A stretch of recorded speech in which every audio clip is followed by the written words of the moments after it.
사랑의 하나님, 새벽에 이렇게 우리의 눈을 뜨게 하시고 호흡을 하게 하시며 일어날 수 있는 새 힘을 주시니 감사드립니다. 올 한 해에도 많은 위기와 위험이 있었지만 지금까지 우리의 삶과 생명을 지켜주셔서 감사드립니다. 부족한 우리의 모습 속에서도 언제나 먼저 삶의 필요들을 채워주시고 고난 중에서도 피할 길을 내어주시고 헤쳐나갈 담대함도 주시며 임마누엘로 곁에서 늘 함께 해주시는 하나님의 세밀한 사랑과 관심이 얼마나 큰지요. 어쩌면 우리의 존재 자체가 하나님께 기쁨일 텐데 우리는 그러한 사실을 잘 깨닫지 못하였습니다. 그래서 행위로 하나님을 기쁘게 해드리려고 생각할 때가 많았습니다. 오늘 아침 우리의 마음 속에서부터 우리를 지으시고 우리를 바라보시며 한없는 기대로 복을 주시는 사랑의 하나님을 깊이 생각하고 싶습니다. 스바냐 3장 17절의 말씀처럼 너희 하나님 여호와가 너희 가운데 계시니 그는 구원을 베푸실 전능자이시라. 그가 너로 말미암아 기쁨을 이기지 못하시며 너를 잠잠히 사랑하시며 너로 말미암아 즐거이 부르며 기뻐하시리라 하리라. 이 귀한 언약의 말씀을 떠올려 보며 주님을 향한 사랑을 회복하고 싶습니다. 오늘도 하루를 분주히 살아가겠지만 하나님 아버지를 많이 생각하고 하나님을 더 깊이 의지하고 싶습니다. 하나님, 나라와 민족을 위하여 기도합니다. 나라의 안전과 국방을 책임지는 많은 분들이 있습니다. 그들의 수고와 헌신을 기억해 주시고 나라를 사랑하는 마음으로 국민과 영토를 지키고 보호할 때 저들의 생명을 수많은 위험에서부터 지켜 주옵소서. 때로는 가족과 떨어져 지내야 할 때도 많습니다. 저들의 가정을 따뜻한 주님의 사랑으로 위로해 주시고 축복해 주옵소서. 하나님, 주님을 의지하며 일하는 기독교 경제 기업인들과 함께 해 주옵소서. 물건을 만들어 외국에 수출하는 일이 얼마나 힘든 일입니까? 기독교 기업인들이 기술 경쟁력에 있어서 부단히 노력하고 애쓸 때에 필요한 지혜를 공급해 주옵소서. 판로를 개척하고 애쓸 때에 수출의 법안과 길들도 열어주시고 소중한 만남들을 연결해 주시며 형통하게 인도해 주옵소서. 금융경제를 담당하는 이들과도 함께 해주셔서 거짓과 속임의 위험을 잘 극복하며 정직한 법과 원칙에 따라 금융경제의 안전성을 위해 노력하고 위험에 대비하며 잘 관리하도록 지혜를 내려 주옵소서. 오늘날의 4차 산업 분야에서 인류의 진보와 발전을 위해 노력하는 이들도 참 많습니다. 참된 인간의 존엄성과 평화를 지켜나가야 하는 선한 가치관을 잘 붙들 수 있도록 도와주옵소서. 환경의 보존과 과학의 발전을 위해 수고하고 연구하는 분들도 많습니다. 하나님의 창조 질서를 발견할 때마다 기쁨과 보람을 누리게 하시고 주께서 창조해 주신 아름다운 자연을 더욱 잘 보존하는 실질적인 노력들이 만들어져 나가게 도와주옵소서. 하나님, 북녘 땅을 위해 기도합니다. 연일 미사일 발사를 추진하고 전쟁을 영습하며 어리석은 행보를 이어가고 있습니다. 시편의 말씀처럼 그가 그 땅 끝까지 전쟁을 쉬게 하시며 활을 꺾고 창을 끊으며 수레를 불사르시는도다. 하나님께서 오직 만군의 주시오니 하나님의 샬롬을 거슬러 통치하는 어리석은 지도자를 끌어내리시고 주님의 법도와 율례를 따라 통치하는 참된 지도자를 일으켜 주옵소서. 특별히 지하교회 성도들의 신음하는 소리를 기억해 주옵소서. 간절히 그 땅에 평화가 임하길 기도합니다. 다시 교회가 그 땅에 세워지길 소망합니다. 주님, 우리의 간구와 기도를 기억해 주옵소서. 박해 속에서도 믿음을 지키며 예배하는 저들의 생명을 보호해 주옵소서. 소망교회를 위해 기도합니다. 복음의 능력으로 세상을 아름답게 하는 성령의 교회 되기를 원합니다. 내일 주일도 1부부터 오후의 매 예배 때마다 간절한 마음으로 우리들이 주 앞에 나와 경배하며 주님의 위대하심을 높여 찬양하기 원합니다. 김경진 담임 목사님을 영육간에 강건하게 붙들어 주옵소서. 주일의 말씀을 준비하실 때에 하나님의 지혜와 성령의 인도하심으로 함께해 주옵소서. 온 성도들이 매주일 선포되는 살아계신 하나님의 말씀을 듣고 속사람이 더욱 강건해지고 삶에서 십자가와 부활의 복음의 능력으로 힘이 있게 살아가게 해 주옵소서. 흩어져 세상 가운데 나아가서는 죄악으로 신음하는 세상을 아름답게 치유해 나가는 역사들을 경험하게 하옵소서. 이를 위하여 간절히 기대하고 하나님의 뜻을 구하며 나아가는 모든 성도들에게 성령을 부어 주옵소서.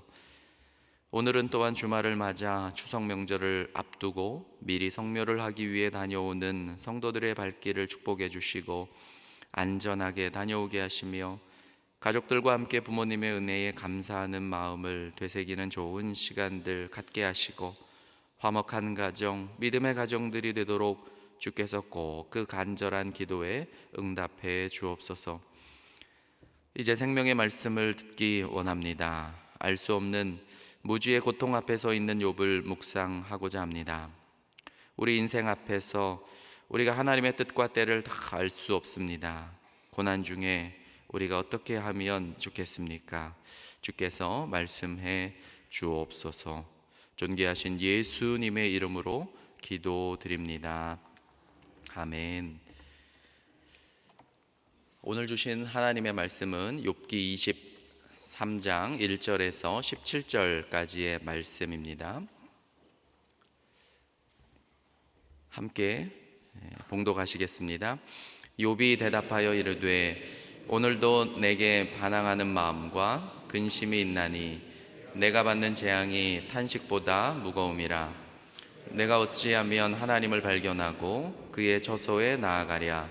어찌하면 그 앞에서 내가 호소하며 변론할 말을 내 입에 채우고 내게 대답하시는 말씀을 내가 알며 내게 이르시는 것을 내가 깨달으랴. 그가 큰 권능을 가지시고 나와 더불어 다투시겠느냐? 아니로다. 도리어 내 말을 들으시리라. 거기서는 정직한 자가 그와 변론할 수 있은즉 내가 심판자에게서 영원히 벗어나리라.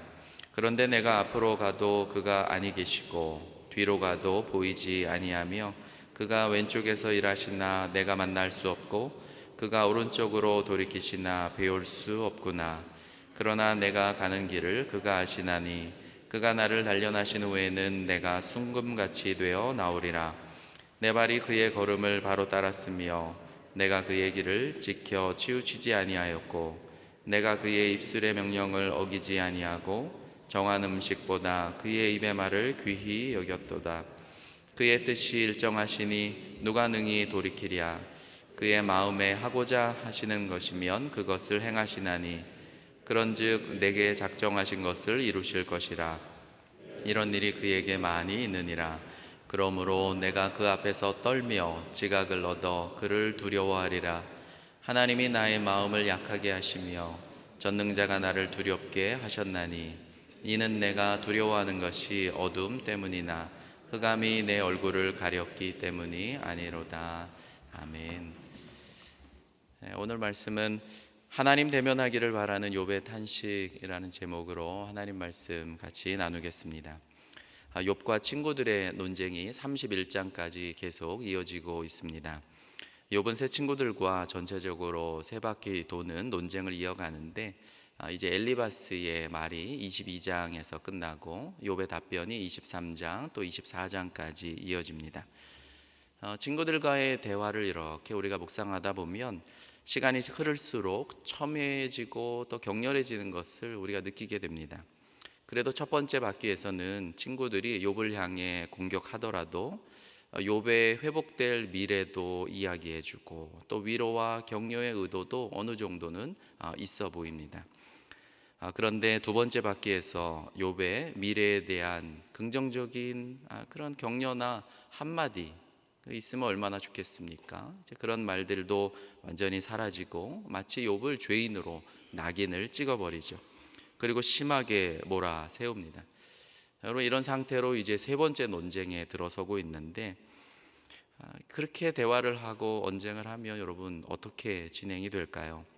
말들이 더 날카로워지고 또 대화도 하면 할수록 상처만 남고 더 이상 접점을 찾지 못하고 사실상 거의 좌초된 그런 언쟁으로 끝나버리고 말 것입니다.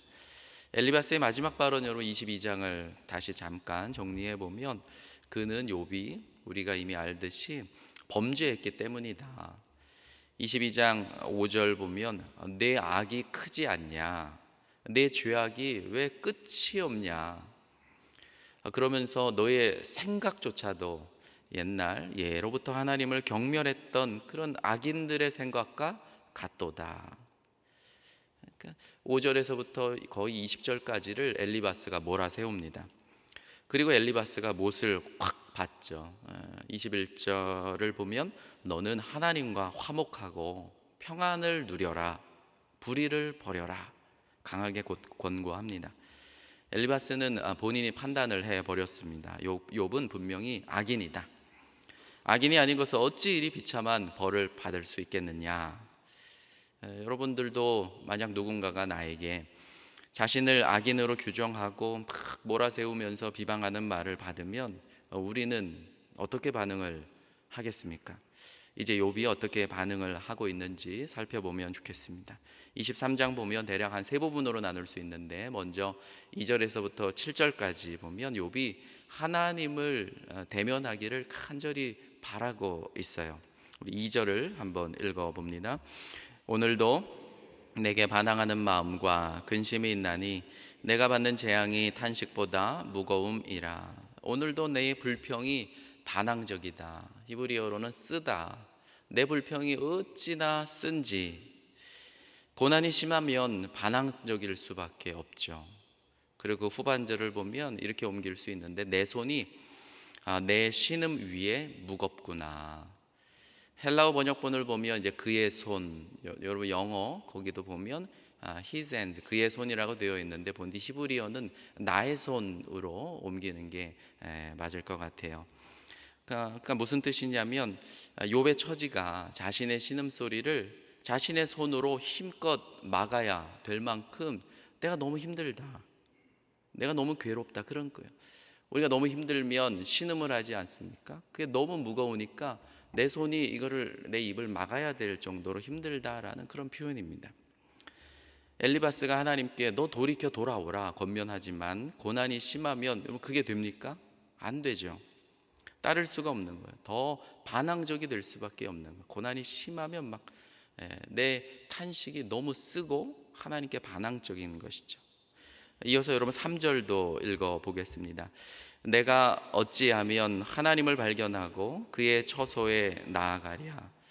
내가 어떻게 그분을 찾을 수 있는가 알고 싶고 내가 그분의 처소까지 어떻게 하면 나아갈 수 있으랴. 하나님 배우기를 간절히 원하는 욥입니다. 왜냐하면 하나님이 줄곧 침묵하시기 때문이죠. 그러니까 욥의 마음이 어려워요. 하나님 왜 나타나지 않으시죠?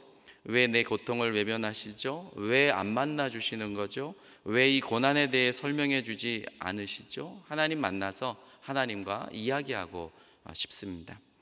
하나님 만날 수만 있다면 고난이 끝날 것 같고, 하나님을 꼭 만나면 내가 이렇게 비난받는 것에서, 저 친구들이 나를 뒤집어 씌우는 것에 대해서 하나님이 마치 재판장이 되셔서 무죄 선고해 주시고 내 명예도 회복시켜 주시고 모든 게 다 해결될 수 있기 때문인 거죠. 그래서 하나님 좀 만나고 싶어 하는 욥의 간절한 기대와 바람을 지금 고백하고 있어요.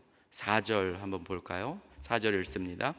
어찌하면 그 앞에서 내가 호소하며 변론할 말을 내 입에 채우고, 그죠? 그분만 만날 수 있다면 그분 앞에서 내가 재판, 소송을 벌이고 싶고 내 입을 변론하는 내 말로 다 채우고 싶고. 5절에서 7절까지도 계속 한번 읽어보겠습니다. 내게 대답하시는 말씀을 내가 알며 내게 이르시는 것을 내가 깨달으랴. 그가 큰 권능을 가지시고 나와 더불어 다투시겠느냐? 아니로다. 도리어 내 말을 들으시리라. 거기서는 정직한 자가 그와 변론할 수 있은즉 내가 심판자에게서 영원히 벗어나리라. 하나님과 만나면 하나님과 재판을 벌여서 그분이 내게 대답하시는 말을 내가 알아듣고 내게 무엇을 말씀하시는지 내가 다 이해될 것이고, 그분이 큰 권능으로 나와 다투실 그럴 분이냐? 아니다, 아니다, 아니다. 그분은 나를 주목해 주신다. 거기서는 정직한 자가 그분과 변론할 수 있고, 또 나는 내 재판장으로부터 영원히 벗어나게 된다. 내 모든 명예도 다 회복될 것이다. 그러니까 하나님 배웁기 원하는 간절한 기대를 7절까지 욥이 탄식하고 있어요. 그런데 현실을 보면 하나님이 만나 주십니까? 안 만나줘요. 안 만나죠. 때가 찰 때까지는 만나 주시지 않습니다. 그런 현실을 욥이 동서남북을 다 바라봐도 하나님을 찾아볼 수가 없다고 탄식을 합니다. 우리 8절과 9절도 이어서 읽어보겠습니다. 그런데 내가 앞으로 가도 그가 아니 계시고 뒤로 가도 보이지 아니하며 그가 왼쪽에서 일하시나 내가 만날 수 없고 그가 오른쪽으로 돌이키시나 배울 수 없구나. 히브리어의 동서남북 네 방위가 다 표현되어 있어요. 히브리어 관용적으로 앞으로, 앞이다라는 것이 이제 동쪽, 뒤가 서쪽, 앞, 뒤. 그래서 이제 왼쪽은 북쪽이 되고 오른쪽이 남쪽이 되죠. 보이지 않는 하나님 때문에 사실 여러분 얼마나 많은 이들이 마음이 어려워합니까? 루터도 하나님의 존재에 대해서 숨어 계신 하나님이다 그렇게 말하지 않았습니까? 물론 계시된 하나님도 있죠. 그런데 하나님이 자신을 온전히 드러내지 않으시고 여전히 불투명한 어두움 가운데 남아 계신다.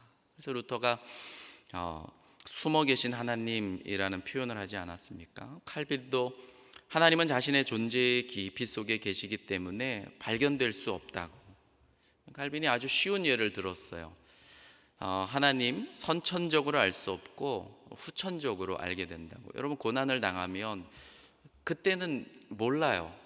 근데 인생을 살아보고 그 고난의 터널을 빠져나와서 나중에 후천적으로 뒤를 돌아보면 그때 그 고난 중에서도 하나님 함께 해주셨다. 칼빈이 하나님을 우리가 선천적으로 알기보다는 후천적으로 알게 된다. 그런 예를 통해서 성도들을 위로했습니다. 여러분 계속해서 두 번째 단락 8절에서부터 12절까지 보면 하나님께 하나님 나는 무죄합니다. 내 무죄를 나는 너무 확신합니다. 그런 탄식을 막 쏟아내요. 욥이 안 보이는 하나님 지금 보이지 않잖아요. 보이지 않는 하나님께 하나님 듣고 계십니까? 하나님 안 보이더라도 저는 말합니다. 나는 무죄합니다. 내 무죄함에 대해서 나는 확신하고 있습니다. 자신의 무죄하다는 그 확신을 탄식하며 말하죠. 나를 가장 잘 아시는 하나님이 만약 나를 정련하고 시험해 보신다 하더라도 내 깨끗함이 증명될 것이라고 욥이 말하죠. 그 유명한 10절입니다. 같이 한번 읽어 보시겠습니다. 그러나 내가 가는 길을 그가 아시나니 그가 나를 단련하신 후에는 내가 순금같이 되어 나오리라. 종종 이제 우리가 이 구절을 고난 연단이라는 측면에서 개인적으로 묵상하지만 사실 문맥은 이제 그런 문맥이 아니죠. 하나님께서 나를 정련해 보십시오. 한번 나를 재련해 보십시오. 테스트해 보십시오.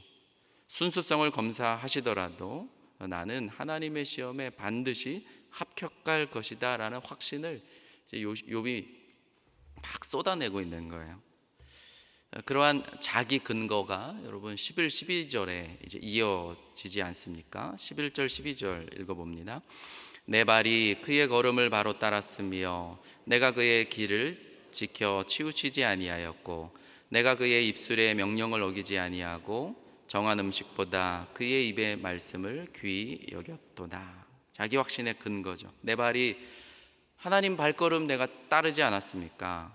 내가 그분의 길을 지켰고 벗어나지 않지 않았습니까? 내가 그분의 입술의 명령을 어기지 않았고, 여기는 이제 보면 정한 음식이라고 되어 있지만 사실 나의 규정이라고 히브리어를 이제 옮길 수가 있어요. 밥보다 성경 말씀 이제 그런 뜻이 아니라 이제 일용할 양식을 달라고 우리가 기도할 때 보면 정해진 분량이라는 히브리어 호크라는 단어인데 그러니까 내가 정한 규정보다 나는 하나님의 입에서부터 발언되어 나오는 그 규정을 나는 더 준수했고 더 소중히 여겼고 그것을 내 마음에 보관하고 간직했다라는 그런 뜻입니다. 내 기준이 중요한 게 아니라 하나님의 기준이 더 중요하게 여겼습니다.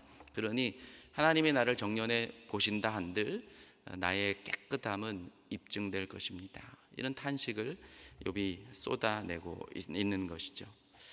여기까지 여러분 욥의 답변을 이제 들어보면 엘리바스가 말을 했지만 엘리바스에게 말하는 느낌을 우리가 느낄 수가 없어요. 누구에게 탄식을 쏟아냅니까?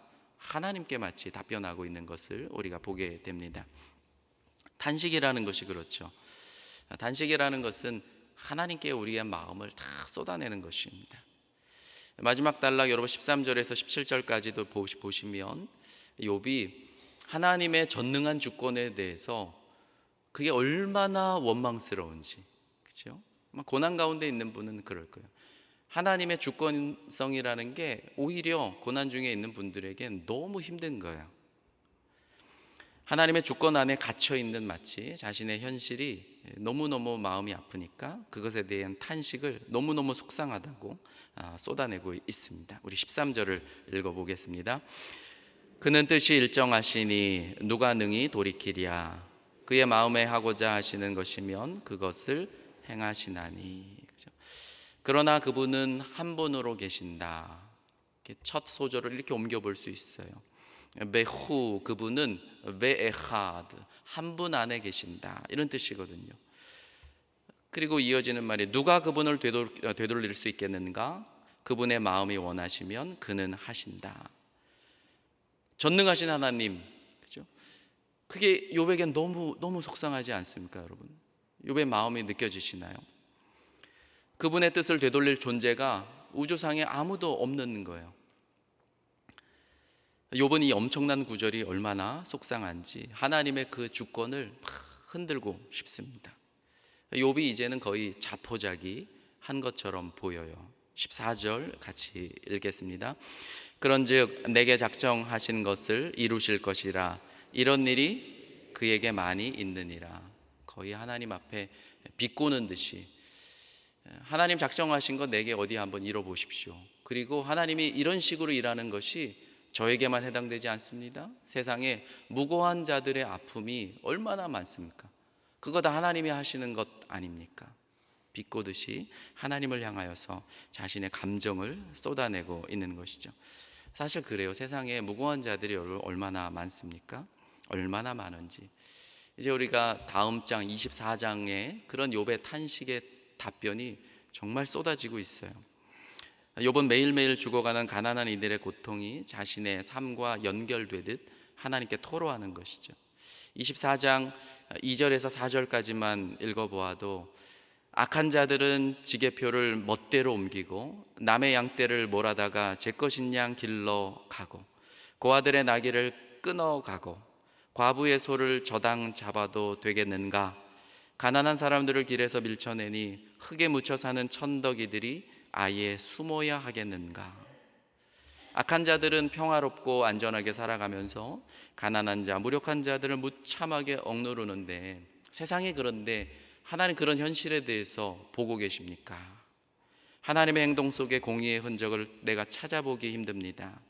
하나님께 욥이 얼마나 실망하고 또 얼마나 마음 아파하고 그런 하나님의 주권이라면 나는 흔들고 싶습니다. 그렇게 탄식하고 있습니다.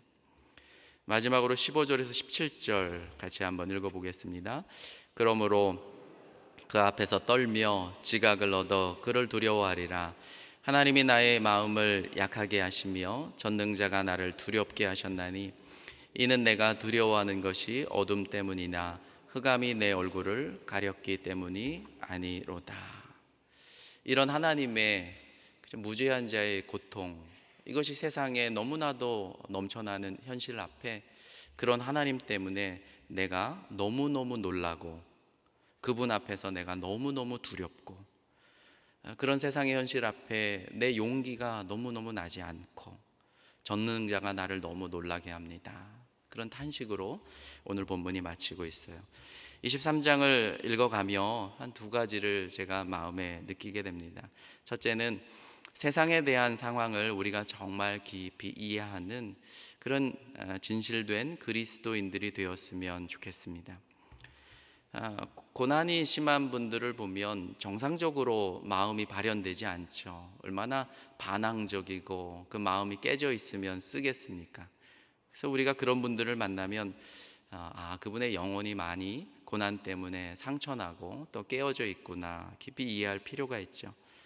옛날에 프랑스의 그 심리학자이자 수학자인 파스칼이 그 인간의 정신을 두 가지로 구분하지 않았습니까? 하나는 기하학적인 정신, 이건 논리와 이성적인 측면이고, 또 다른 하나는 섬세의 정신, 이게 마음과 어떤 감정적인 측면인데, 이 두 가지가 잘 겸비해 있으면 좋지만 지구상의 많은 사람들을 보니까 다 어느 한쪽만 가지고 있더라.